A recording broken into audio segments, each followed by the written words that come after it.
Hey everyone, this is Sean Smith and welcome to the third video in the speaker training series, Captivate Your Crowd. And in this video, we are going to be talking about marketing. This is by far the biggest challenge that people have when it comes to building their business. It's the most common question that I get asked all the time is how can I market my business? How can I get speaking gigs? How can I get clients and so forth? And most people are looking for the how-tos. And I think they're looking for the how-tos a little prematurely. So in this video, I'm going to give you the high-level view of marketing. I'm not going to give you any specific answers because, quite honestly, that's impossible. There's too many variables for you individually for me to tell you what to charge, what your specific funnel will look like, and so forth. So I'm not going to give you the answers, but I'm going to do better than that. I'm going to give you the questions that you need to ask yourself so that you can find those answers, because a lot of times those answers will be different with different markets, different times of the year, different campaigns that you have, and so forth. So if you're armed with the answers, it's a lot more powerful than being armed with the questions, and it's sort of like, you know, being taught how to fish instead of just given a fish, like this little guy right here. So what I'm going to do in this video is I'm going to share with you the 8 most common mistakes that I see, and obviously how can you avoid those mistakes. One of them is not enough clarity, and I'm going to go through each one of these individually in much more detail in a moment, but I'll just list them off for you first. Number 2, not enough value, and these are not in any specific order. Number 3, not enough eyeballs. Number 4, selling the tools. Number 5, charging too much. Number 6, copycatting. Number 7, one at a time focus. And number 8, emotional attachment. I think anybody who's having challenges building their businesses are probably making most of these these mistakes. If not, I mean, at the very least, making a few of them.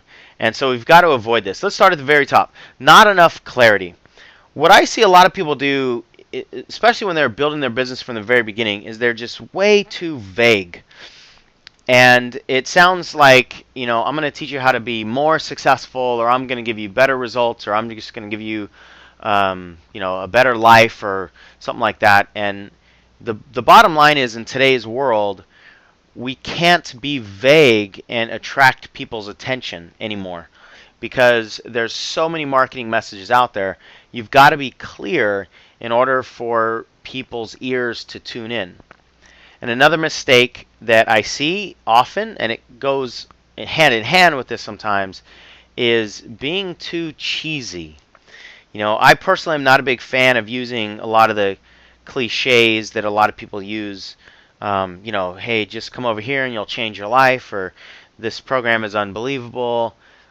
Things like that are, standing alone, are not very exciting, and actually a lot of times you'll either attract desperate people that are looking for the quick fix to changing their life, you know, lottery players I call them, or you'll repel, and you're actually doing both at the same time, you'll repel the serious people because your claims don't sound very real, right?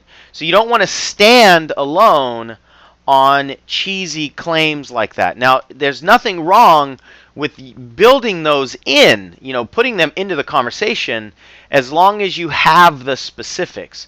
But the specifics are what's going to really attract people. It's the clarity of your language that's going to really attract people.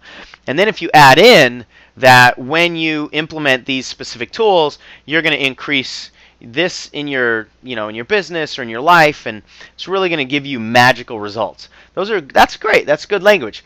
But if you just say, come over here to my program and I'm going to change your life and give you these magical results, click here to pay me first, and then I'll tell you what these things are, most people are not going to jump into that anymore, just because, you know, the marketing world has sort of matured, and so we've got to attract people with some specific language. Many of you that have heard me talk about marketing at all, you know that I really focus on a specific person that I call your seeker. Who's that person that's out there seeking the knowledge that you have? And that can be different in every single campaign you do. So if you're a coach or a trainer and you're speaking to an individual person that might pay you one-on-one for your services, that's one conversation. But if you're marketing your speaking business and you want to go in to a corporation and teach their whole sales team, something, your seeker is actually different than your audience in this instance. Your seeker is the decision maker. So you talk to them in language that they care about. But your audience, the people who are going to be sitting in your seats, they're not the decision makers, but you have to talk to the decision maker, obviously, as in terms of your audience members. But you have to understand your decision maker is interested about different things, right? Your decision maker is interested about creating change in the company, increasing the bottom line, making him or herself look good to the superiors and so forth. Your audience members might be looking for something different, like getting along with people or whatever. So just understand that you've got to speak to a single person to have the most amount of clarity possible, and with that clarity, people really pay attention. And what you want to do is you want to enter the conversation that's already going on in their mind. That's one of the most powerful marketing concepts out there that I've ever learned. You don't want to try to change their conversation. You want to enter your solution into the conversation that's already going on in their mind. The only way to do that is to have a single person in mind, because you can't take 5 people, lump them together, and go, what conversation are all 5 of these people having? Because generally they're not. Now, there might be 5 versions of the same seeker, and that's different. You enter the conversation that each one of them are having, but they're basically different versions of the same person. But when you try to talk to 5 different people with 5 different plans for their life, with 5 different sets of troubles and 5 different goals and all that stuff, then you really can't do that. So get clear, and that's one of the best ways to start attracting people in your business. Second thing I see a lot is not enough value, and I'm specifically talking about in the marketing. What you have to understand is that if you're charging any amount of money, you need to overcome objections that people have to making money or to investing money. And the more you charge, the more you have to sell, the more you have to overcome a lot of these objections. So what I see is a huge mistake is that people are charging money but not selling it hard enough. Right? I'll give you an example. I know somebody who was doing an event with a celebrity, and this celebrity had been on TV, and I think the critical mistake that was made is that they thought that because the celebrity had been on TV and they got a huge following and so forth, that people were just going to flock. But they didn't sell the event, and they were charging a good amount for it. Triple figures, let's just say. They were charging a good chunk of change, and their sales copy on the website was only like a couple paragraphs. Now, unless you're talking about somebody that people would literally write a blank check to go see, and it doesn't matter. I'm thinking of concerts. You could say, hey, Justin Timberlake is going to be at the Nokia Theater, and it costs $200. That's good. They don't have to be sold anything more.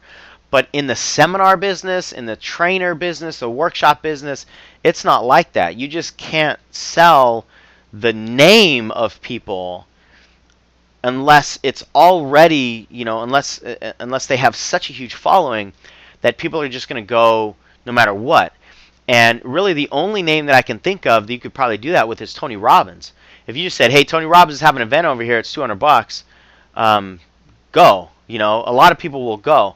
Most people that I can even think of, like even Jack Canfield and Robert Kiyosaki, and a lot of these really big names, unless you're talking to somebody who's a loyal follower, they still need to know a little bit more about that event before they just show up, right? And I don't mean any disrespect to anybody that I've been naming, but that's just what I've seen, is that in the seminar world, especially after a lot of the economic challenges that people are having, in the seminar world, people are not just blindly going to seminars anymore. They really need to be sold the value of the seminar. So anyway, this example that I was telling you about, they had a big celebrity there, and they couldn't get hardly anybody to show up because they didn't sell the event enough. So people are guarding their money, especially when it comes to seminars now and workshops and speaking events. So you have to sell them the benefit of what it is they'll get at this event. And the more you charge, the bigger the commitment is going to be, which means there are going to be more obstacles. So you can't just assume that people are just going to go, oh, there's a seminar that changed my life, I'm going to go, and it costs a couple $100. Okay, great. Where do I sign up? No. There's a lot more time involved. There's a lot more on their part, but there's also a lot more time on your part that's necessary, and skill on your part and strategy on your part to overcome those obstacles that they have. And quite honestly, most people do not have the sales skills and the certainty in their language and marketing in the very beginning of their business to charge a big amount, right? And you don't have much of a platform. You don't have people that are raving about you and so forth. So I really believe that in the very beginning, and I'm going to share with you what I did in 2007, but I think in the very beginning you should keep the charges low, but overwhelm them with the value. And what I see is the exact opposite. I see people wanting to make money, and so they keep the charges high, but they underwhelm their people with value, like in the sales copy. You can't just put up a page on Eventbrite and throw up 3 or 4 paragraphs and then charge several $100s, even like $75 anymore. It's got to be more to it than that. So you've got to give a lot more value. A lot of times you got to give stuff away for free for people to sort of try a little bit of your content before they take the next step, right? So be really, really critical of this for yourself, and never assume that they're connecting the dots. People are going through all these emails and they're scanning websites nowadays, and they're not connecting a lot of the dots that you might think they might be connecting. So speak directly to them and basically tell them, when you go to this event, this will lead you to this outcome, that outcome will lead you to that benefit, this benefit will lead you to this overall, bigger outcome in your life or bigger benefit. And again, I'm going to walk you through an exercise in a little bit that expands on this. But just never assume that people are connecting the dots they need to connect in order to see the value of your program. You'll have to spell it out for people. Third thing, not enough eyeballs. What I see is that a lot of people are creating an event and posting it up on Facebook and then and inviting their friends. They've got 500 friends. They invite their 500 friends to their event, and that's it. And they send out a couple other posts maybe in social media.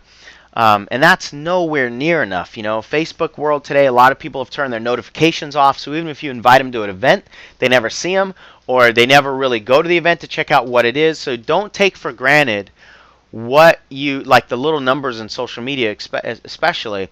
I suggest you really go big. You don't shortcut your exposure. I suggest at least 100 times ratio. Now again, this is obviously going to change with the different variables, but what I mean by that is, let's say you want 20 buyers to come to a certain event. I would suggest you go after 2,000 exposures, and high quality exposures. Now most people that I've seen, if they want 20 people to come to their event, honestly they probably only have 30 or 40 exposures. Only 30 or 40 people have actually dug into the invitation, whether it's on Facebook or some other means, and then they get frustrated because they didn't have as much people at the event as possible. The bottom line is they just didn't have enough exposures. And social media, like I've alluded to, is usually a very low quality exposure, because social media is a very fast moving thing, and a lot of times people are not going from their social media to a sales page or what have you. You can certainly set up systems like that, but the way that most people have their social media set up, it's a very low quality exposure. So I wouldn't even count, if you have 1,000 Facebook friends and you post something about your event, I wouldn't even count any of those as an exposure. And people will come by and like your post or whatever. Don't take those as exposures. A lot of times people are just scanning and they're liking, haphazardly almost, right? What happens though, when you really focus on exposures, it puts you more in control. And I find that it gives you more of a sense of what to do and more certainty around what to do, rather than just hoping that a lot of people will come to your event, right? You focus on the 2,000 exposures, and then whoever shows up is great, but at least you've got more control over your marketing. Now, when it comes to getting more eyeballs, here are some things to try. Now, I've got try highlighted because I'm not going to say these are the things to do.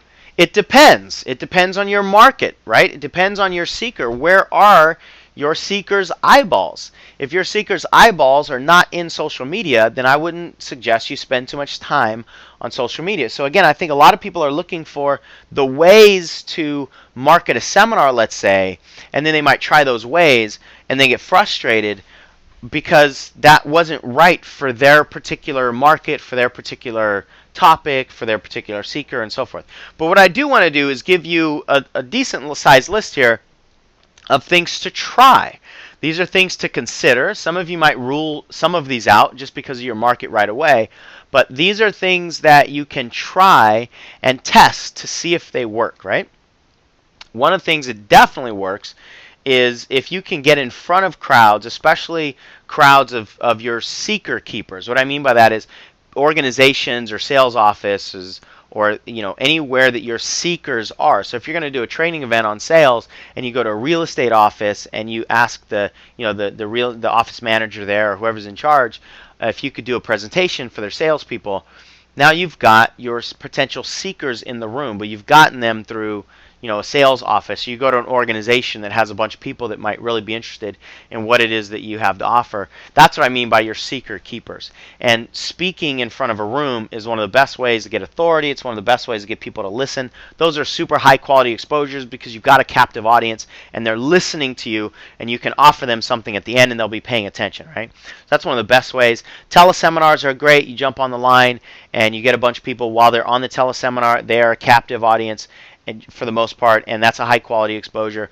Webinars are even better than teleseminars generally nowadays, which is very similar to what I'm doing here. I've got a slide presentation, and I'm just right now I'm just speaking into and capturing the video, but I could do the exact same thing and just have it a live presentation as a webinar. Webinars are great because people are able to see. They're more visually captivated because you've got slides and you've got colors and you've got transitions and you've got images and stuff like that. So webinars are really good, pretty high quality exposure. Video courses, you send people a series of videos. You're in the middle of one right now. This is the third video of a video course. Free CDs has been great for me in my business in one of my markets. I'm going to explain to you my funnel on that market in a little bit. You hand people out free CDs. They get a taste of your content. That's pretty high exposure while they're sitting there listening to the CD. So that's a good one to use. Flyers can be, a lot of people want to go to the flyer route right away. Let me put up some flyers about my event. If you just put it on a big bulletin board, that's a super low quality exposure. They can be in certain cases. I would say most of the time they're probably not. But if you can find somewhere very strategically that they can be placed, then they might work. I did an event for athletic trainers and athletes one time, and I put flyers specifically in the mailboxes on a college campus. And I thought that was pretty strategically placed. We got like 100 people to go to that event. But the way most people do flyers is really not very useful. Referrals, one of the best, most high quality source of traffic you can get because you've got trust from the referral source. Influencers, what I mean by that, it's sort of like a referral. An influencer is maybe a manager at the sales office like I was talking about before. They have a lot of influence over big groups of people. So if you can get some influencers in, you can get big groups of people to show up to your event. Next one is affiliates. That's one of the best ways you get other people to promote your products, put their messages, put your message out on their social media pages or just their platforms, send their emails out and what have you. And that's another great way because the trust is usually transferred over to you. And finally, this is also one of the best ways, is just get on the phone, make phone calls. I'm surprised quite often at how many people are doing live events and they haven't called people personally to ask them if they want to show up. And one of the best things about doing these personal phone calls is you can make deals. You can offer people one-on-one based on their specific circumstance. You can offer them 2-for-1 deals. You can offer them half-price deals, or some people you might even want to get into your room for free for a number of different reasons. But usually you can't do that in a crowd in a market when you're marketing on flyers or any of these other things, but one-on-one, you can do all kinds of great things. And you can also get to know what people really want and so forth, so you can do some market research. All right, next mistake that I see is selling the tools. This is a really common mistake. People get excited about the tools that they've learned, the techniques that they've learned, and then they go out and sell the tools. But you should always be selling outcomes. Nobody buys tools, they buy outcomes of those tools. Nobody buys hammers, they buy holes in the wall, right? So sell the outcomes of your tools. And what you want to do is use a process of a benefit extension in order to get the real reasons why people would buy those tools. And I'll give you an example. I love the phrase, what's so good about that? WSGAT. So you can continue asking yourself or have somebody ask you, what's so good about that? And it will expand your benefits. So for instance, in one of my markets, I offer a done-for-you website in the coaches market, right? You want to be a coach, I'll give you a website that has all the things on it that coaches need in the very beginning to build their business. But just having a website is the tool, right? And if I am thinking that everybody's connecting the dots, I might just go out there and say, hey, I've got a website for you. But if I'm smart, I'm going to extend the benefits, and I'm going to say, okay, having a website does what? What's so good about that? Well, it allows people to avoid the headaches and frustration that's involved in learning how to build a website and coming up against all the roadblocks and all the challenges and technology and so forth. So I'm going to help you avoid the headache and frustration. And then you say, well, what's so good about that? Well, if you avoid all the headache and frustration, it's going to save you time, it's going to save you money, you're going to have those resources to invest elsewhere. Well, what's so good about that? Well, if you avoid all that stuff and save the time and money, you're going to be able to get your message out to the world in a bigger way. So now I'm much further along the path than just selling a website.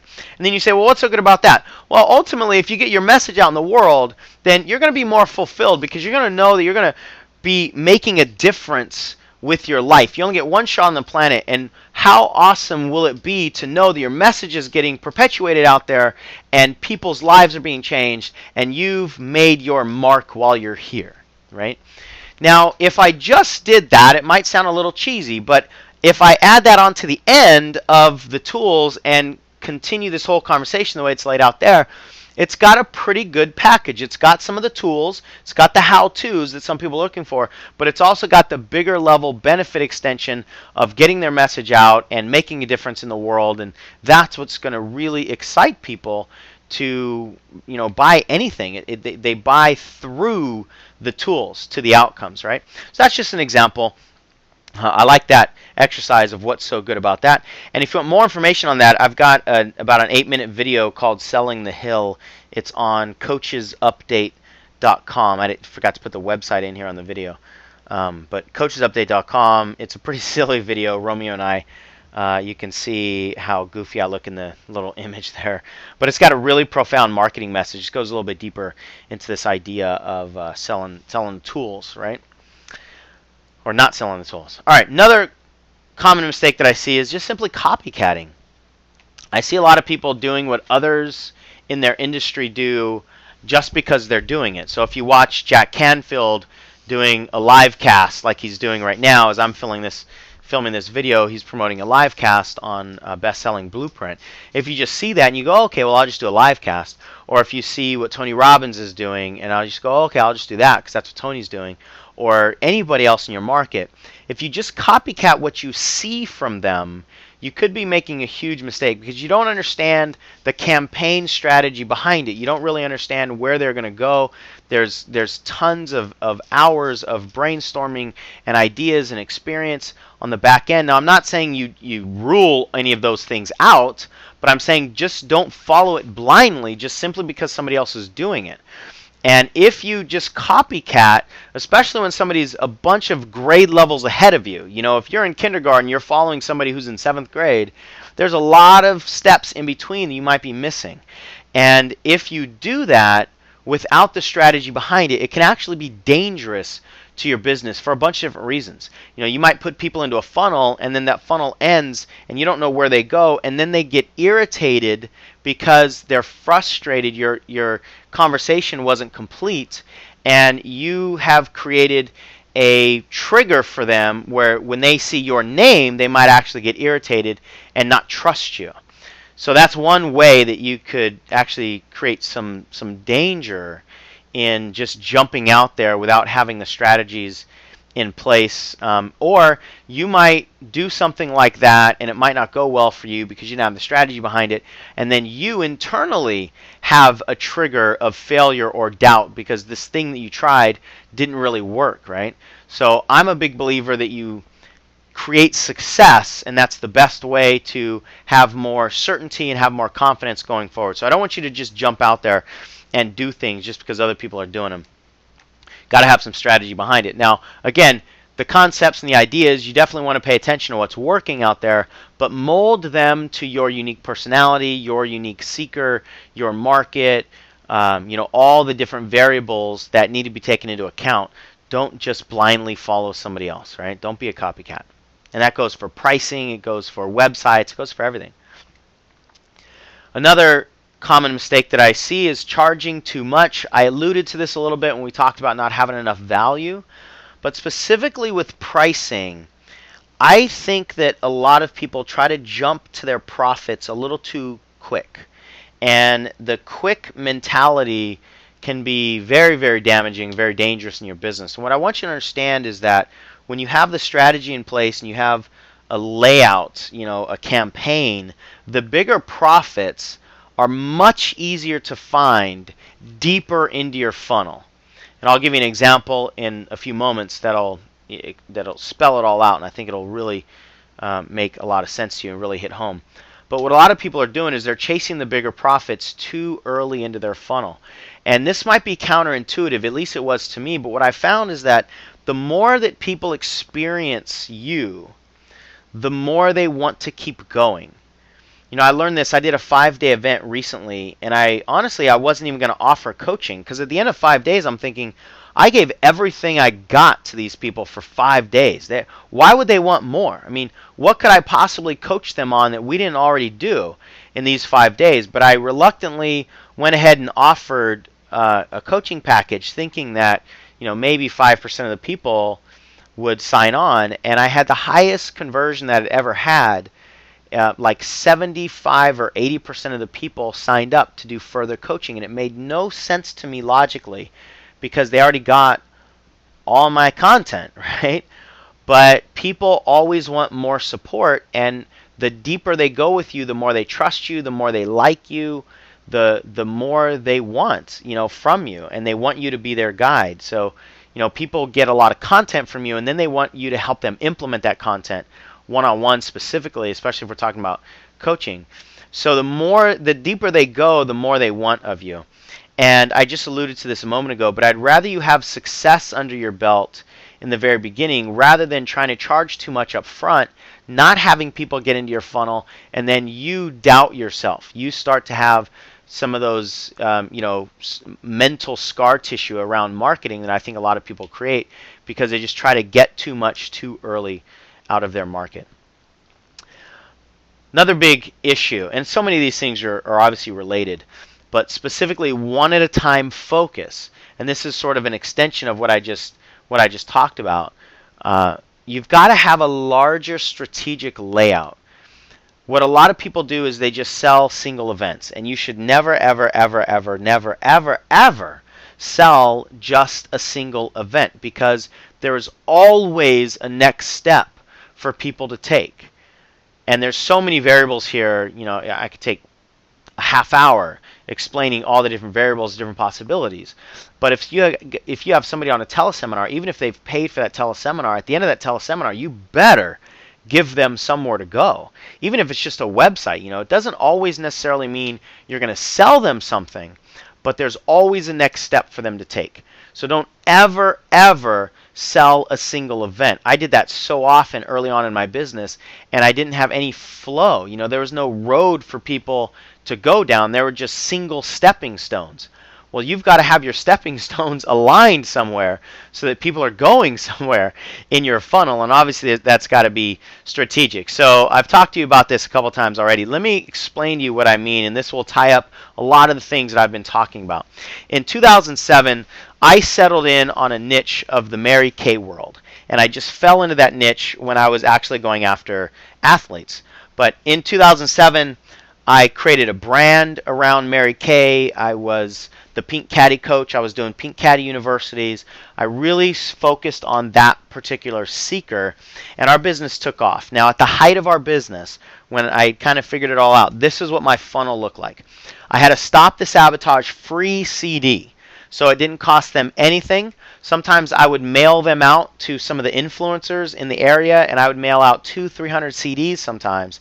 My expense, my shipping, they paid nothing, and they just handed them out. What I found is that if I were to hand out 200 free CDs, I would get anywhere between 50 and 100 people that show up at my live event that I would do in their market. That's a pretty high conversion off of a free CD. So I was more than happy to pay for the shipping and get them in people's hands.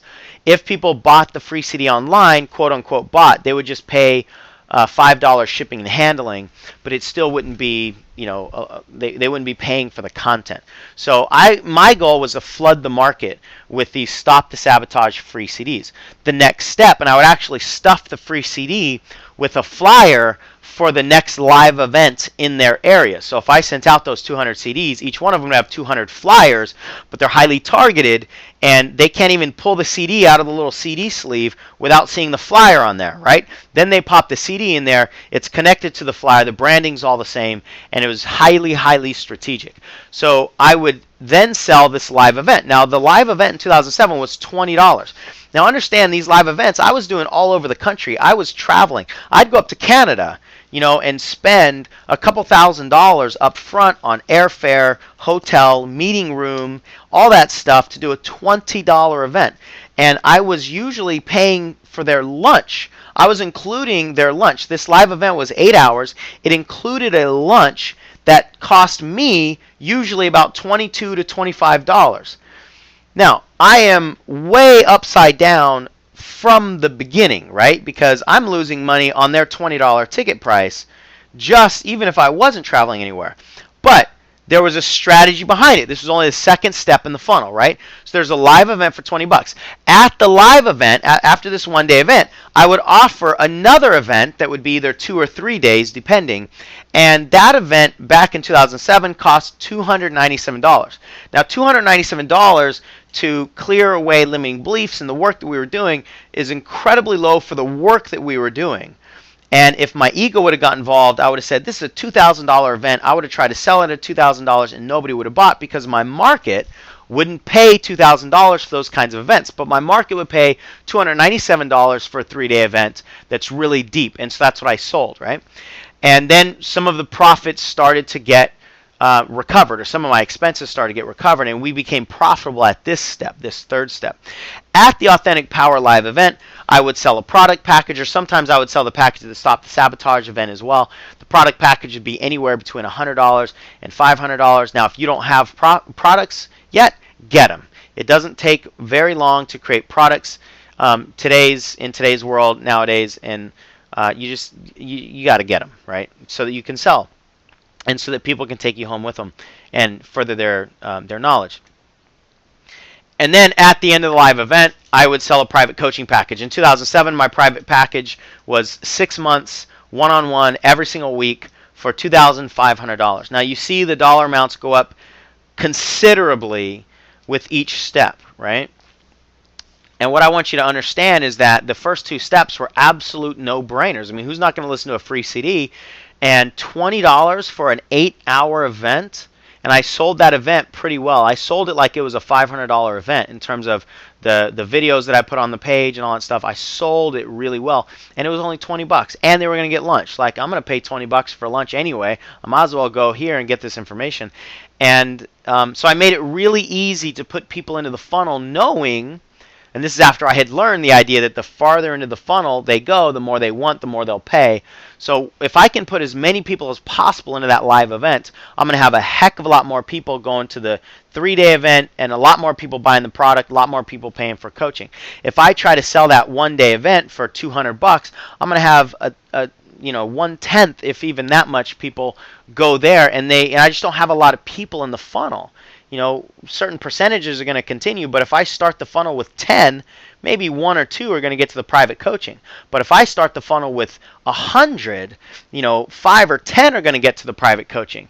And they quite often did. There were several events that I did back then that up front I lost, a couple $1,000, but I would make $40,000, $50,000 after these 3-day events because people wanted more private coaching, right? So the income in that, with that Mary Kay funnel in the year 2007 was over $320,000, roughly, give or take, because some of it was offline, and so, but it was a little bit over $320,000 for a funnel that begins with no money up front, or a $20 live event where I lost money. Now, I'm not necessarily telling you to lose money up front. That depends on your financial situation, your tolerance for risk, all that sort of stuff.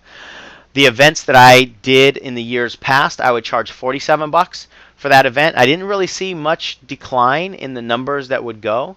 I think if people are going to pay 20, they would generally pay 47. But I just wanted to show you my 2007 funnel. And I could actually, eventually in 2009, 2010, we were more profitable because we massaged some of these numbers. But I wanted you to see how that could go. Your variables are going to dictate what your funnel is going to look like, but you must have a funnel like this that's strategic, that moves from one step to the next. Now, the emotional attachment piece, this is the last piece, and this kind of encompasses everything I've been talking about in terms of the how-tos. This is probably the most important deal, because if you're too emotionally attached and you can't handle the challenges of marketing, then it doesn't matter if you understand the how-tos. You're going to fail. You're going to quit at some point in time, because it's going to be damaging to your self-esteem. It's going to be emotionally traumatizing, right? And we've got to remove that emotional attachment in your marketing. I think one of the best phrases you can use in marketing, the two most important words I've learned is, I don't know, we'll see. So if you're asking yourself, should I do a teleseminar? Are a bunch of people gonna buy off my teleseminar into my event? I don't know. Let's see. Right? Should I do an email campaign? I don't know. We'll see. And what I've learned specifically over the last couple of years is that mentality of we'll see is so powerful, because it allows you to try things. And this whole game is really about testing and tweaking anyway. You're going to test things, and if they work, if they give you the outcomes that you want, keep doing them. Even if they do give you the outcomes they want, you're still going to tweak and try to maximize the outcomes, right? If you get a 10% conversion on a webinar, how can you get it to 11? How can you get it to 12? And if you do a webinar, I did a webinar one time. We spent $1,000 in marketing. We got 5 people to show up for the webinar. Nobody bought. It was a huge failure financially. But man, I learned so much, and I knew that the way that we marketed it on Facebook, the way that we did the conversions and all that stuff, we did a lot of things that simply didn't work. But I tweaked it. I didn't take my ball and go home. I got more determined that this was going to work. I got more determined to create a funnel that was going to be better next time. But I take that as a learning experience that was actually really, really powerful and really successful. And it made my next step better. But if I was too emotionally attached, I probably wouldn't have gotten to that next step. So everything is a test and tweak endeavor. I think that's one of the best mindsets you can have. You've also got to have a long-term vision. When you have a long-term vision, it's easier to take some of the emotional attachment off of the short-term how-tos and the short-term tests, because your emotional attachment should be much bigger, long-term, in 5 years. What is it that you want to do in this industry, in your business? What kind of mark do you want to leave on the world? When you're attached to the higher, longer-term vision, it's so much easier to have the we'll see mentality on the steps that are right in front of you, Now, emotions, I don't mean to be unemotional in your business entirely. Emotions do have a place in your messaging. You want to draw the emotions out of your seekers, but not on your side of the fence when it comes to your marketing mindset. That's what I want to really be clear on is you shouldn't be emotionally attached to whether things work or not, but you absolutely need to draw out emotions in other people. You've got to be passionate about your message, because your emotion in your messaging on your videos and your webinars and so forth is really attractive to other people. So you want your emotion there, but you just don't want your emotion behind the scenes. You don't want to get upset when things don't work. That's going to cause you to want to quit. So hopefully in this video you've gotten lots of questions to ask yourself. It's impossible in a video, unless I'm sitting down with you one-on-one, to give you any answers. But if you have the questions to ask, the answers are within you, and your most valuable asset, as I say all the time, is the perspective of your seeker. So that's where you get your answers from, not from your mindset, but from your seeker's perspective. What do they want? What have they tried? What are they afraid of? What are they willing to pay? What do they normally pay? What's the conversation that's going on in their head? If you just get into that stream and offer them a distinct solution, something different than what they've seen before, but still addressing the conversation that's already going on in their head, you've got a winning combination. I can't give you those answers unless we were sitting down one-on-one, but hopefully I've given you some of the questions to ask and some of the mistakes to avoid. And my biggest wish for you is that you have a happy journey and excited, curiosity-filled messaging journey. I've been talking about marketing this whole time. Actually, at my longer events with my private coaching clients, we don't even like to use the word marketing because so many people have negative connotations to it. It's more about messaging. How can you get your message out into the world? How can you share what you know with other people? And that's really what marketing is, if you have the right energy on it. And the best thing I can tell you is just go for it, right? No matter where you are, no matter what you know, no matter what your content is, somebody is out there that's absolutely seeking desperately the wisdom and the knowledge that you have. And I think the highest obligation you have is to go serve those people. So get out there, go for it, avoid these mistakes. Please let me know if there's anything that really resonated with you, or anything you disagree with, or anything you would add to the mistakes to avoid, or any of the tips that I've offered here. I would appreciate it. Let's co-create this community of speakers and trainers and coaches helping each other out, get their message out into the world. So until we speak again, take care, happy messaging, go for it. I'll talk to you soon.